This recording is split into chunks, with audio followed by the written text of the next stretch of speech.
Hello and welcome to Fantasy Fives, a podcast where I chat to an esteemed guests all about their dream five-a-side team. We have two rules. You have to have someone from the team you support, and the manager needs to be someone in your phone book. This week, we're joined by the brilliant stand-up comedian and soon to be, by the time this comes out, actual real-life author, Krystal Evans. Krystal, how are you? I'm good. Even in that blurb there, you said something that you didn't tell me again. I have to have somebody from the team that I support. Yeah, but you don't support a team, do you? No, I don't. Which is why we can work around it, Krystal. Okay, I like to follow the rules, Ray. I like a rule follower. I mean, Okay, this right, is okay. genuinely, we don't really mind. So I said soon to be author. You've got a book coming out. It'll be out by the time this comes out. Does that Yes. seem mad that you're now qualified as an author? I mean, there's so many books out there that suck, so not really. Like, I guess it's only like esteemed when people have read it and then said it's good, like loads of people that actually matter and stuff. So yeah, I mean, I'm super proud of the book and stuff, and I'm very excited for it to actually be out. But yeah, I mean, it's crazy that I got it done. I had to get it done in like a really short amount of time. And so I did nothing but that and like hold myself up in my house and just like typed and typed and typed. And I don't know if you know this, Ray, but books are like really long. And they're like really long, and you do a good day of work and you're only like 1% done, you know? Yeah, so I had to write something and it took so long to do, what was it, like 10,000 words I had to put this thing in for. So how long did it take you to write a book? You said you only did a short amount of time. How long did they make you do it in? 4 months. I had to do it in 4 months. Yeah. Right. He was like, usually somebody takes a year to write their first book. And I was like, I can do it in quicker than that. But it was actually hell getting it done. I was like, oh, I can see why people take a year because it's really long. But luckily it's about my own life. So it's not like I had to make things up. Is that not harder writing about your own life though? Because like, how do you fill like 300 pages about your own life? Because Krystal, you're still young. Well, I've had a lot of things happen in my childhood that were quite noteworthy, I think. So, and the more you write about things, I think when you have a childhood like I had, because I've met loads of people who have like these certain types of childhoods that, that we all nod at each other. We're like, oh yeah, I relate to that. And other people are just like wide-eyed, like, what the hell? But you get one story and then you remember like, oh yeah, this other thing happened this other day. And people are like, oh my God. If that happened to me, that would be like the biggest event of my childhood. And I'm like, that was just like a Tuesday, So I was like, yeah, I think once you start writing, it really steamrolls. You remember more things. And and then you have to go and ask. That annoying part is that you have to go and ask, like family members you trust and friends and stuff and be like, did this actually happen the way that I remember it? Because, like when you're remembering things, that it's probably skewed a little bit. And so, yeah, having to confirm things with other people and stuff was a little bit annoying. But because you've called the book, and by the way, I remember seeing your Fringe show name about this, thinking that's one of the best show names I've ever seen. The hottest girl at burn camp. So when you're alluding to what has happened, big event. So when you're 14, there's I was going to say a nice house fire, but that's not really a thing, is it? No, I don't think so. There's probably nicer ones than the one I had. Can I say this is really funny, and we can decide whether to cut it out or not. But when I was promoting the show, like the Fringe show in August 2023, the lovely, legendary Fred McCauley had me on his radio show to promote it, and we were having a conversation similar to this, and it was very lighthearted though. It's very lighthearted, and he didn't know what the show was about. Then he was like, tell us what the show is about. And I was like, it's about when my house burned down when I was 14. And he said, live on the radio, oh, Krystal, can I ask, did everyone survive? And I was like, yes. And I said yes, because I panicked. And I was like, I don't want to like bring down the tone. But then I also lied. But I never told Fred about that, but it was the funniest thing ever. And I was just like, oh man, I should really prompt people. I should prompt people. It's not Fred's fault. Fred had no idea, and he was trying to very kindly help me promote my show. But anyway, sorry, what was the original question? I can't remember. I think this is traumatic for all of us. That was phenomenal. I'm so sorry. Oh no, Fred McCauley once sent me the oldest man text ever when I got him to open for me during the Fringe when I get a different opener each day. And he was in the cafe across the road and he said, "Might be late, my soup is quite hot." And I was just like, "Oh, you sweet little Fred. old man." He's did you, because in the show when you revealed that someone had died, that was the big surprise in the show. So now when you're promoting it, are you mentioning that? Is that what you're telling people now? Are you giving that warning out there? I kind of do. I didn't want to, and when I was doing the show, I was like, I shouldn't tell people. It's like a spoiler, my life events, spoilers of. But my publisher and we all kind of decided that it is quite like it's the interesting part of the book, I guess, and it's relevant, and I think death is like a theme of like it's a major thing, and I think it's if somebody's gone through a loss of a sibling or something like that, or anybody in their life through a tragic event, I want those people to maybe want to read it if they'll get something out of it. So yeah, I am telling people in the promotion of it on this five-a-side football. The crossover everyone wanted and deserved.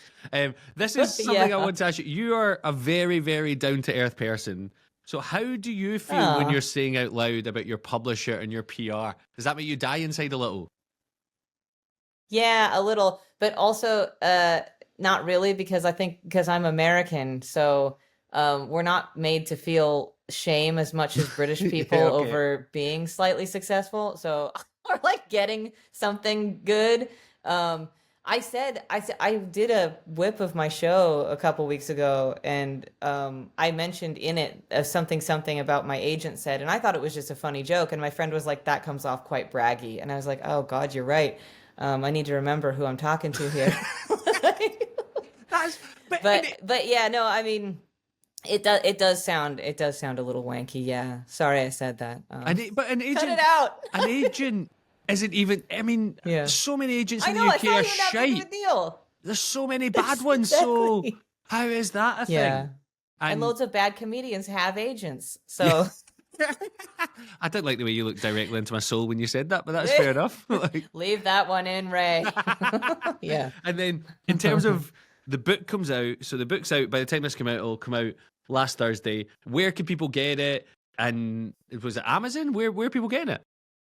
You can get it on Amazon, but I get less money if you do that. I understand, though, if you want to do Amazon. If you want to get it from an independent bookshop, Portobello Books in Edinburgh is where I would recommend. They've got tons of copies of my book. They have signed copies of my book for the same exact price that you get on Amazon. So, great. And they ship like just as fast. So there's really no downside, unless you're also wanting to buy a fucking spatula at the same time or something. They don't have those. But yeah, go to an independent bookshop. And in most major cities in the UK, there will be a bookshop that carries my book. Independent bookshops, I mean, in the major cities. That's phenomenal, Krystal. That's so cool. And are you going to do a book signing? You got anything lined up? Oh yeah. I'm doing a book signing. Well, now this will come out after it in Edinburgh, but I'll do it in Glasgow. I don't have the dates yet. They wait till it comes out before they do that. Oh, really? Because they want to see if it tanks or not.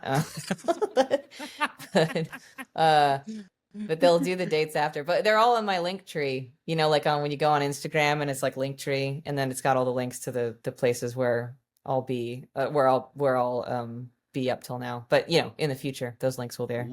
Chris, I'm going to give you a forewarning. One of my friends did a book tour, and he'd written a book. He was really happy, and he's quite famous. And he came to Glasgow to do his book signing, and he turned up, and they hadn't got the memo that he was doing a book signing, so he had to set up his own table. And he did it, and he put all the books, and then someone over the tannoy said, such and such has come to sign his own books like it was his own idea. And he said it was one of the worst 2 hours of his life. So make sure they know you're coming. That would be my recommendation. But to be fair, you can't say who it is? Oh, to be fair, it was John Bishop, and he's a multimillionaire, so it's fine. But I just remember him telling me how bad Glasgow Waterstones or Gill Street, I believe it was. So there Oh you go. my God. So That's so brilliant. and then Yeah. Edinburgh Fringe, what you doing? You doing a brand new show? What you doing? Yes, it's a brand new show. It's about my years in hospitality. There's less death and less tragedy in this one. And it's mostly just fun and stuff. So yeah, it's kind of like the next chapter actually out after the Burn Camp show, which is great because I've realized now doing whips that no one coming to my whips have ever seen the Burn Camp show. So that was really smart of me to just be like, so anybody seen my old show? Crickets. Yeah. But no, it's fine. No. It's about hospitality, and it's got music in it and stuff. And I'll be at Monkey Barrel 2 at 7:10 every day of the Fringe. What a sale of it. It's about hospitality, it's got music and stuff. There you go. 60 minutes, Krystal Music Evans. and less death. First one. It's a good slogan, it's a good byline. And this you alluded Got some death. Come on, it's got to have some death. that's your trademark now. I once did a show because I did a show in sign language, and then the next time I forgot to reference the first few tour shows that my parents are deaf, so people just thought I'd learned it for no reason, and those shows fucking sucked. So yeah, I would always double check. So let's get into look at this white hearing knight learning sign language for no reason. Please save me on your phone as white hearing night. I would like that very much. So let's go into. Are you a football fan, Krystal? I don't think we've ever discussed football. Are you a football fan? No, sorry, no. I've seen it with my eyes. I like playing sports, and I liked playing sports growing up, but I've never liked watching professional sports. So what nope. kind of you've talked about going to Burn Camp. What kind of sports do you play at Burn Camp? Oh, I played softball. I loved softball. I was the pitcher. I was decent at that. I played basketball in high school for a little bit. And that's pretty much it. Very So American sports so there American, for you. isn't it? Yeah. So American. Did you have a varsity jacket? No, I was not varsity. I was like the C team, and then I barely made JV, and then I dropped out to be in the plays because I was like, I'm good to be an actor. Oh no, one of them. Yeah. No. I couldn't afford the kit as well. It was like you had to keep buying stuff, and my mom was like, nah, we can't afford this. This genuinely sounds like the plot of High School Musical 4, by the way. Like dropping out. Does it? I haven't seen it. Oh, I'm sure it's very relatable. I think there's only 3 High School Musicals, but maybe there's a 4th. I don't know. So how do you want to do this? Because we have to have someone from a team you support vaguely. So what we'll do is we'll pick. I'll listen to all 5 of your picks, and we'll work out how we're going to shoehorn that rule in. We've done that with others, so let's see. So in your dream 5-a-side team, was this? As someone who doesn't know a lot about football, was it hard to pick a 5-a-side team? No way. I got my team. Did you? Okay. Okay. Are you I'm so sure about this lineup here. Are you? I could detect sarcasm. Are you going to have a goalie? Or are you going to be? Is everyone going to be playing outfield? What are we doing here, Krystal? Oh God, I didn't think about that, Ray. I just thought I'll just throw them out there and they try and get the ball in the goal. Okay, here's my first pick. My first pick is Data from Star Trek: The Next Generation. And the truth is, he's an android. So, he's really all you need. You don't really need anyone else. He's gonna win. He's. I've never seen Star Trek because I had friends at school. So, can you tell me who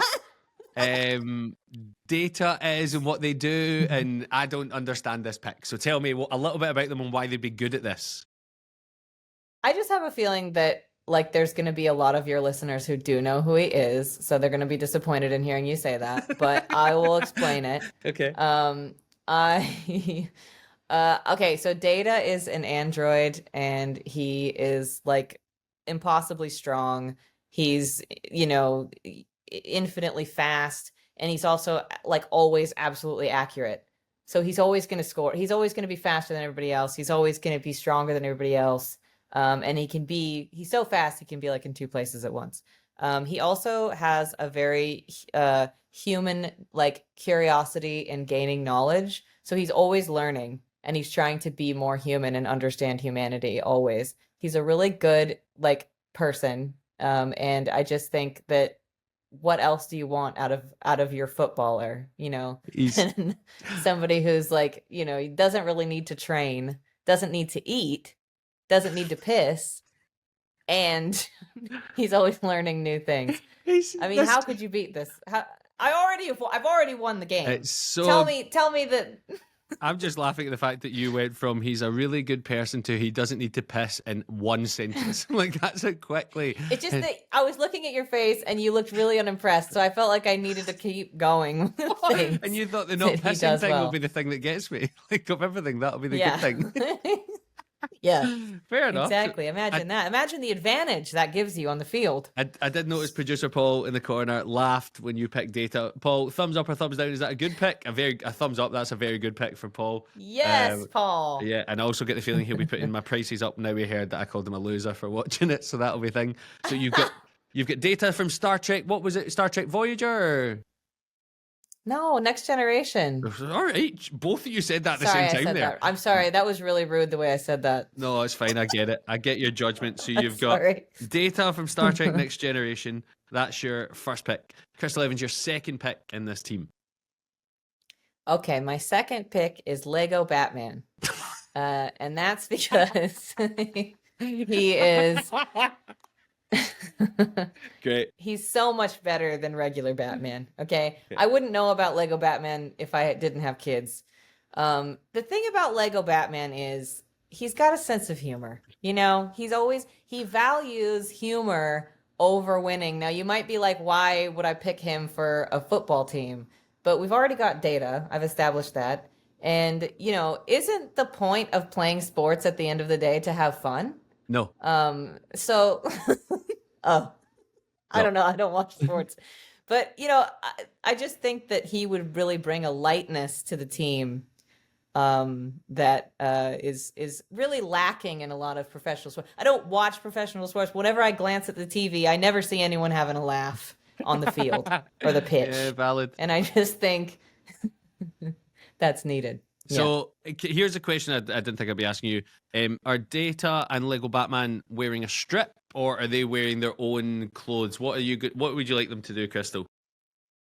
No, I think that the strip is really like constrictive of personality. I think they need to wear their own clothes. Okay. And I think, you know, they look different enough that it's obvious who's on what team, hopefully, you know. Yeah. I'm imagining them playing against humans. Okay. Like, but like professional footballers. Okay. So it would be obvious that they're on different teams. But if not, I might have to rethink that. You know, like when two teams play and they have similar colors, so they put one in a different color. See, I know that happens sometimes. That happens. Yes. Yeah. So with Lego Batman, I've not seen the Lego movies. Is he quite indestructible, or because Lego famously is quite flimsy, it can fall apart? Will he be okay if the ball kicks him? His leg's not going to fall off. What's his deal? Nah, he's kind of klutzy, but you know what? he always takes the piss out of himself.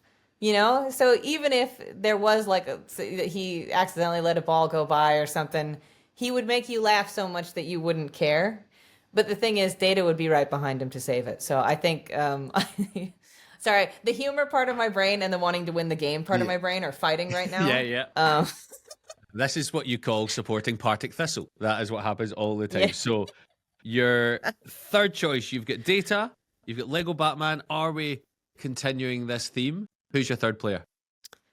Sorry, what theme is that? Oh, it was just made up shit, Krystal. That's what this theme is. Oh, yeah, that's the whole thing. The whole thing is made up shit. Okay, here we go for number 3. That's what I do. I'm not going to pick any real sports people. Great. Okay, right. So I'm picking Nancy Downs, which is a character played by Fairuza Balk in the movie The Craft. She's the bad guy. And she... Listen, it's Pride Month. I don't know if your listeners know that. Yeah, I think they will. Okay. Yeah. No, I don't think they would, but I'm sorry if they do. I don't want to judge who listens to this show. But this is a gay-coded character, I would say. They never say she's gay, but I mean, it's like, come on. She's very villainized, mainly because she is indeed very evil. Okay. But I don't know. Everyone's afraid of her in the film, and she's the only one that can actually do witchcraft really well in the film. You know. So is she a witch then? Oh yeah.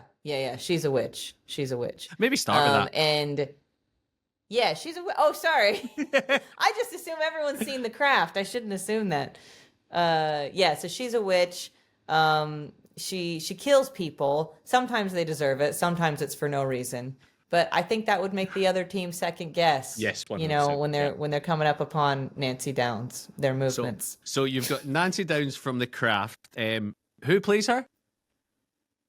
Fairuza Balk. Fraser Roosevelt. Fairuza Balk. Bulk. Do Yeah. you want it to be the character, or sometimes is she off character and it's the actress playing her, or is it always Nancy Downs in this game? It's always Nancy Downs. The actress is a sweetie pie. There's no way. And I'm you sorry. you want the It's evil got to be witch. Nancy Downs, the witch. Yeah, the evil witch. Yeah. Yeah, great. Mhm. Okay, so Nancy Downs, the evil witch, Lego Batman, Data. Who's number 4?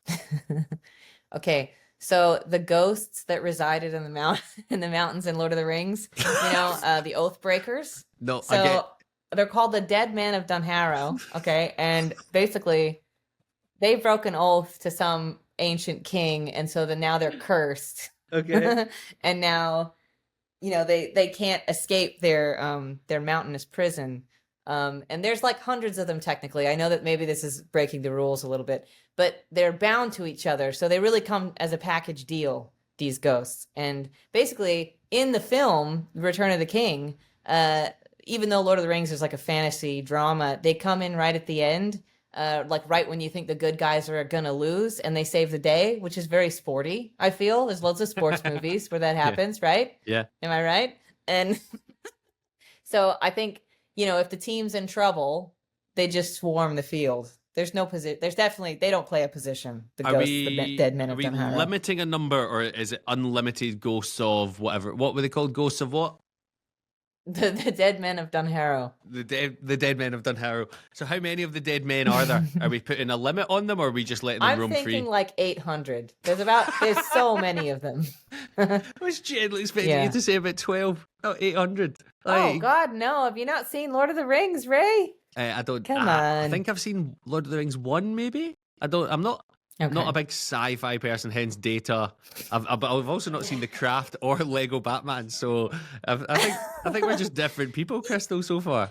I mean, you've got a kid, 2 kids. How many? One kid. You got Yeah, one kid. Yeah. You got one kid. You got to show them Lego Batman. I think. Would I go They're a that? little young for The Craft. What about the death of Dunharrow ghosts or whatever they're called? No, it's too scary. I showed my 10-year-old the beginning of Lord of the Rings 3, and it's got a murder in it that I totally forgot about it, and it was too intense, and he's 10. So And, did you keep watching the film, but it or was was a that great piece of cinema. Huh? Did you keep watching the film, or was that it done? Nah, I was like, let's stick with it. I just kind of I was like, right, you can cover your eyes for this bit, but I just told him what happened so that he still gets the plot points, which he's fine yeah, with. Yeah, that's like what would you call that? Like mild trauma. That's not too bad. That's good. Just kind of speak it to him. You got to have a little bit of bad stuff happen so you can become slightly desensitized and then be able to watch more things. Yeah. It has to happen. And if you want to find out more about that, you can buy Hottest Girl at Burn Camp from any good local Yes. bookshop. There you go. Yes, thank you, Ray. There's Thank my you. BBC breakfast radio voice right there. So we've That was got beautiful. the Ghost of Lord of the Ring. Who's your fifth Mm-hmm. pick? Okay, so so this is Papu Papu from Crash Bandicoot 1. Now, I know you don't know who that is. I will Actually, explain. I've played Crash So- Bandicoot, but I don't know who Papu Papu is. So let's go. You're going to remember him, though. You're going to remember. So he's a very racially insensitive depiction of a tribal person from, I'm thinking from Australia, Okay. because that's where bandicoots are from. And all he does is stand in the middle of a round hut and slam a hammer down and spin in circles. And when you beat him, which is very easy, by the way, you can then bounce on his stomach like it's a trampoline. And, I just think that this character deserves like a second chance, like a chance to be fully 3-dimensional. And I think when he joins this crew that I've put together here, he would be like fully in over his head. But I can see him starring as the underdog, and like at the end of the film, like he scores the winning goal and they lift him up like in Ruby, Yeah. You seen Ruby? Is it not Rudy? Rudy. Yeah, it's Rudy. Ruby would be a woman's name. Yeah. Uh, The one film so reference I got that's was the my- one you fucked, which is amazing. It's so good. Movie. Wow. No, there is another film called Ruby that I'm thinking of. It's different. No, you, yeah, you wouldn't Ruby, know it. I that's the watched one. it at my grand's house. You wouldn't know it. That kind of vibe. So, what's the Crash Bandicoot guy Yeah. called again? Papu Papu. Papu Papu. So with Papu Papu, are you going to let him move around, or has he got to be in that kind of circular motion again? What's Papu Papu happened to him?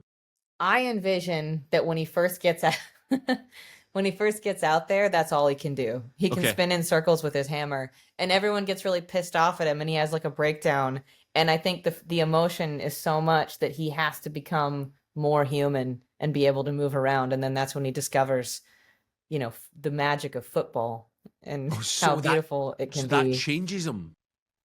It changes him. Like in Pleasantville, when all the characters go into color because they start feeling things. Not Pleasantville. Yeah, Pleasantville. That's what it's called. Did I fuck it up again? Yeah. You seen Pleasantville? No, I've not. Of course I've not. Of course I've not. Hell. Right. Well, try. Anyways, I'll tell you what. So I think, yeah. Krystal, let's play a game. Pick 3 films you think I have seen. Let's see. Let's go for that. I think you've seen The Departed. I don't think I have, actually. I don't think I have. No. Are you one of these people who don't watch things? No, famously, there's Michael Owen, who played for England and won the Ballon d'Or. He said he's watched 9 films in his life, and like 2 of them are shite. I can't remember what they were. No, I watch films, but not a lot. Mainly on planes, to be honest. I've seen, so I've not seen The Party. Go for 2 more. I have to go for big ones that I think you've seen. You must have seen like The Shawshank Redemption. Yes, I have seen that. Yes. I've seen Thank that fuck. on Channel 5 late at night. I've one seen that. for 2. Yeah. What? I've seen that on Channel 5 late at night. That's where I've seen The Shawshank Redemption. Okay. Yeah. Yeah, it's on TV endlessly. I'm gonna go for. Have you seen? I'm going for something you said early in the conversation. Have you seen the Michael Keaton Batman movie? And I don't know. Maybe I've seen the. Probably not, to be honest. I've seen the Batman when it's like Adam Smith. Is that what he's called? It goes boom, whap, but bang. I've seen that, but I don't think I've seen that. That up. Chris, I'm going to tell you something that I've never do. So this is maybe, Paul, what would you say, 20th, 25th episode we've done? Yours is the first one ever I've had to write down the people's names on because I'm really struggling to remember who the fuck they are. So I've got Papu Papu, Data, Lego Batman, and can I get the names of the witch and the ghosts again? Which is a sentence I never thought I'd be saying today. Nancy Downs, played by Fairuza Balk. From the Craft. The Craft, and your fourth, the ghosts. What are they called again? The Dead Men of Dunharrow, which is Dunharr. It's literally from my own reference. It does not matter. Dunharrow. That's the mountain ghosts from Lord of the Rings 3. Who genuinely? That's what most people. I don't really ask people this, but who the fuck was your backup for this team? Because did you have anyone that narrowly missed out? Was I meant to pick backups? No. I was going to say Frank Sinatra. I think that would be funny. That is good. That is good. Right, because when he got drunk, he was quite aggressive. I've heard stories about him getting drunk and really telling people off. I think that would be quite exciting because there's some sports people that do that. How do you think your team's going to bond? Who do you think is going to be the real leader? Do you think it'll be Papu Papu, Data, Lego Batman, the Dead Men of Dunharrow? I mean, they've got the numbers. But it could be a pushover. I'm going to say the leader. Oh, the leader's got to be Data. The rest of them would be useless at leading people. How do you think... You can't have 800 people lead the team. Yeah. How do you think Nancy and Data are going to get on? Do you think they'll interact well? I think she'll try and start fights with him constantly, but he can't. He has no emotion. He's got a cool head. He will never play into that. Which is why he's a great leader. No underlying sexual tension between any of the people, Lego Batman and, say, the Dead Men of Dunharrow. Nothing there. Well, Nancy's gay, so she wouldn't like any of these guys. Papu Papu? Papu Papu is this racially insensitive depiction of a tribal person, so he's human. Kind of looks like a sumo wrestler. Okay. I think him and Lego Batman would get on, actually. They're both cartoony. Yeah. You know, they good both don't take things too seriously. Yeah, good sense of humor, I think. Great. So they would get on. And just as we started, just before we recorded, I realised I'd forgot to tell you that you have to have a manager from someone in your phone book. I saw you scroll down your phone book quickly. This team now have heard of it. God bless whoever has to take this job on. Who are you appointing as the manager of this team, Krystal Evans? Oh, the only person who could lead this team would be Susie McCabe. And she is just, she loves football, right? I'm sure Yes, she does. she does. She loves football. And I was in a green room with her one time. And I won't say the name of the comedian, but this other comedian said something about how gay people don't like sport in front of her. And it was one of the greatest moments of my life when I saw Susie absolutely take him down and be like, what the fuck? So yeah, I mean, I think, yeah, Susie's like hilarious. So she would, connect with the team, on that level. And she likes football, and I assume that's the only thing required to be a manager. Well, yes, you say that, but then also you also have to have I think Susie would do well, but I think she would struggle with the combination of Papu Papu, Data, Lego Batman, and Nancy Downs from The Craft. I think Susie and Nancy Downs would maybe get on. The Dead Men of Dunharrow, I don't know how much they have in common, but Susie did live in Coatbridge for a bit, so she might get something from that. I don't know. I don't know if that's similar. It's a good team, Krystal. I wish. Thank you. We'll get Frank Sinatra as the sub. Maybe he could maybe come on and replace Data at some point when Data runs out of charge. Does Data need charge? Data, we're so fucked, Ray. You got to keep Data on the team. Fair enough.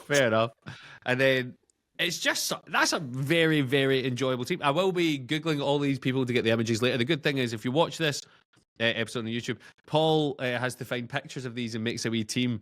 So that'll be a good laugh.